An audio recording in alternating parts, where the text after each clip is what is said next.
Hey gentlemen, today we are talking about lessons of legacy, being an uncle of influence.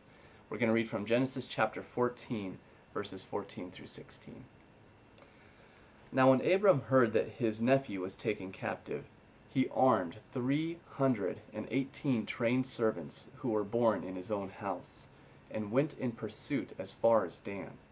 He divided his forces against them by night, and he and his servants attacked them and pursued them as far as Hobah, which is north of Damascus.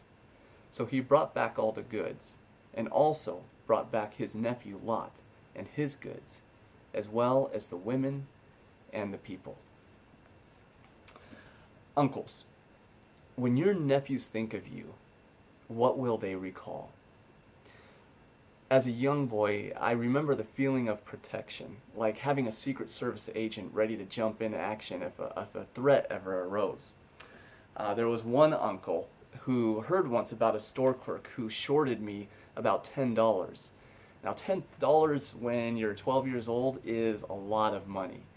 And after my uncle confirmed my shortage, he went over to that clerk and basically told them that they're going to have a lawsuit on their hands unless they return the money. And I got the money back, and I'll tell you what, that was some good support. I remember that uncle. I remember that moment. I also recall a feeling of rescue from an uncle. When I was 6 years old, my mom and dad separated. And some years later, really only about 3 years later, when I was looking toward the ocean at a camp I was visiting, just heavy thoughts about separation from my dad weighed on me. Particularly the thought of, where's my dad to play with me on the beach? And while in that thought, there was an uncle, because we were at family camp, who snuck up on me and lifted me up on his shoulders. And he just took me for a long carry along the ocean line. And that's just a moment that forever changed my life. What will your nephews remember about you?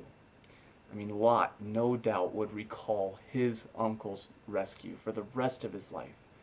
He probably felt secure, knowing that if something bad were to happen, Uncle Abram would show up. If you're an uncle, strive to be the uncle who protects and defends, the uncle who brings justice and fairness, the uncle who brings hope and joy, the uncle, when needed, brings rescue. So here's your action for this. Pray that God help you be an uncle of influence, that you would hold a legacy of honor and good memories with nephews and nieces. Most of all, the legacy of an uncle who pointed your family toward God, the ultimate rescue. I hope you got something out of this today, and God bless you. We'll see you next week.